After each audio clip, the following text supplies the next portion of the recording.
hari ikintu gikomeye cyane burya kibaho kandi cy'ingenzi. Burya gukorera amafaranga biragora pe, ariko burya kugumana amafaranga ukanayagumana ukayatanga agakomeza kuba yawe ni ikindi kintu kigoye pe. Kubera iki? Ni ukubera ko amafaranga nayo abenshi baravuga ngo araryana. Hari n'uwavuze ngo ahari nayo ni intore yishakira ibisubizo, ariko mu buryo bumwe cyangwa ubundi amafaranga nayo afite uburyo agenda ku buryo tudasobanukiwe iyo tutitaye ku kumenya uburyo twayakoresha. Wabonye abantu bashobora guhabwa amafaranga menshi ariko mu gihe gito ukaba wamubaza na make akayabura, ndetse no gukoresha utuntu twibanze kandi yarakoze ibintu by'umurengera. Muri iyi minsi mikuru byagiye bigaragara cyangwa byanagaragara, ariko ku itariki ya mbere z'ukwezi kwa mbere 2025 renga ibi bintu.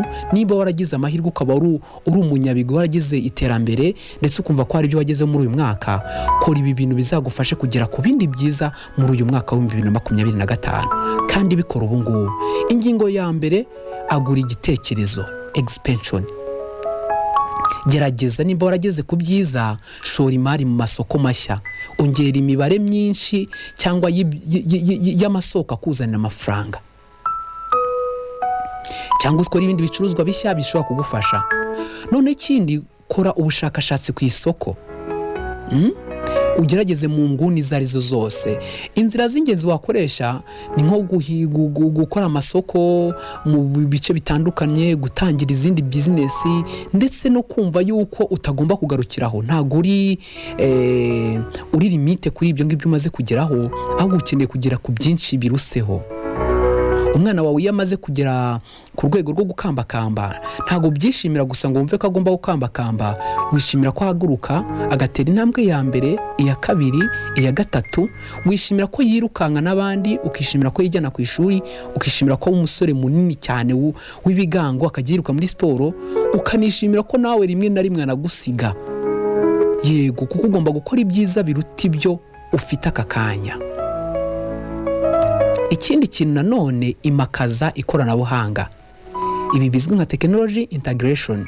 Nibyo twavuze ku muntu noneho wa wundi utarahiriwe nuko atakoresha ikoranabuhanga. Ikoranabuhanga niyo modoka itwaye iki kinyejana mu buryo ubwo ari bwo bwose wakumva, muri business, iyobokamana, politike, byose. Gukoresha ikoranabuhanga mu byo ukora rero ni ikintu cy'ingenzi kizagufasha mu iterambere. Kuvugurura imikorere y'ikoranabuhanga, imbuga nkoranyambaga ukoresha, noza serivisi, no gushora imari mu bintu bitandukanye.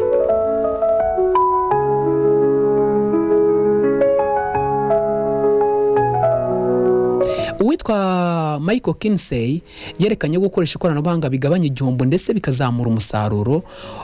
Wenda gusangira amakuru mu bicuruzwa ndetse n'ibindi nko ku mbuga nkoranyambaga nka Instagram, YouTube nkuko nabivuze, yitwa LinkedIn, Facebook ndetse n'ahandi. Muzi ko Facebook igira urwego rw'agace ka page kitwa Facebook Market, aho ushobora gucururiza ibintu byawe, ariko abantu benshi ntibabizi.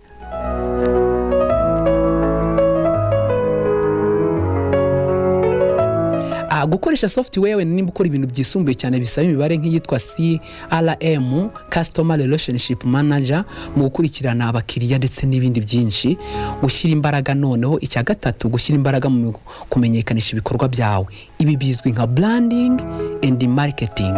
Ibi rero birazwi cyane. Tangira ibicuruzwa byawe bigira ikirango gihoraho cyiza gikurura abantu, none ukore n'uburyo abantu bamenya ibintu.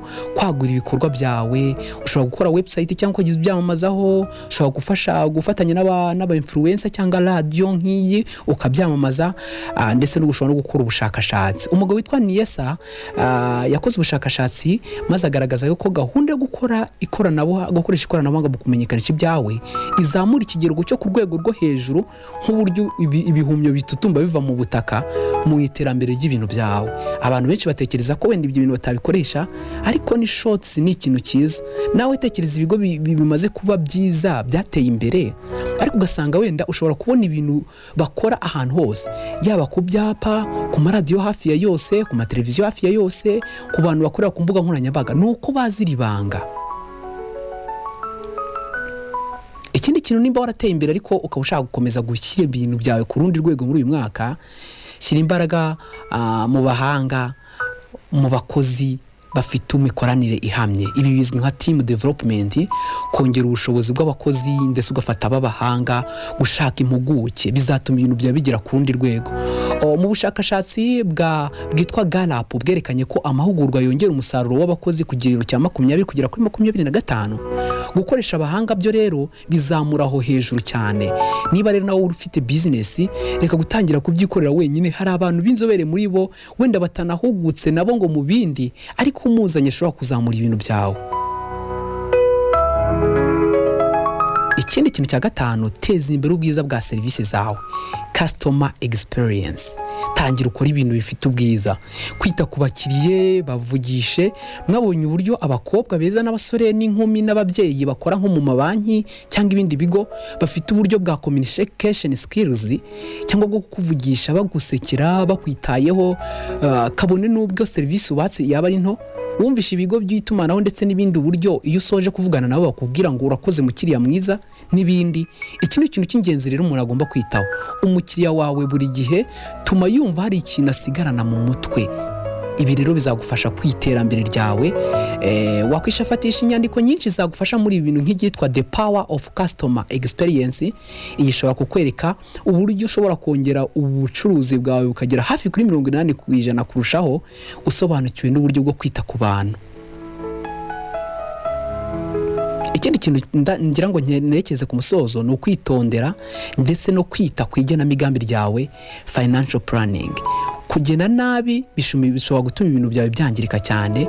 Nkuko nabibabwiye, kugera ku ntego bishobora gutuma ugera ku byiza ndetse hafi 40%, ariko bamaze gusetinga intego zawe. Ariko kutazitaho nabyo biragabanya cyane. Igitabo cyitwa Profit First cyakwereka uburyo wabyifashisha muri cya kiganiro cya mbere navuze cy'umuntu wahombye. Uyu nguyu none wageze ku ntego nawe aricyo yafasha. Ikintu ngira ngo nze no gusorezaho cya 7 wakwitaho muri uyu mwaka kugira ngo business yawe niba yari irimo neza none irusheho kuba neza, ni ukugirana ubufatanye n'abandi bantu. Hejuru nayivuze, byitwa partnership and networking.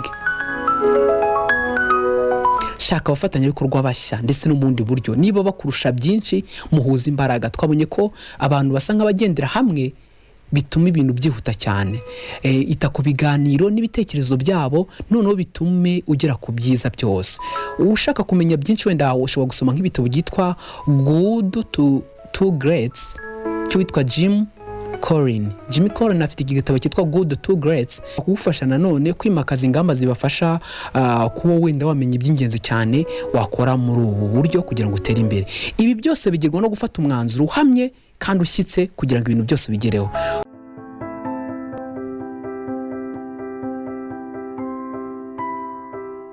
Muraho neza bakunzi bacu, uyu muri kumwe nanone ni Miss Adi. Twabagereye muri Home Golden White, twasanze bafite igisubizo ku bantu bafite uruhu wenda rwangijwe n'isabune zisanzwe. Twasanze bafite isabune yo koga nziza yitwa Yellow Body Soap. Iyi ni isabune yo itanga igisubizo ku bantu bafite uruhu wenda rwangizeho ingaruka n'isabune boga zisanzwe za gifura n'ibindi. Iyi ni isabune y'amazi idufasha kugira uruhu rwacu rugahehera neza. Isabune rero wayibona nawe ni yawe, iragukwiriye kandi irakubereye.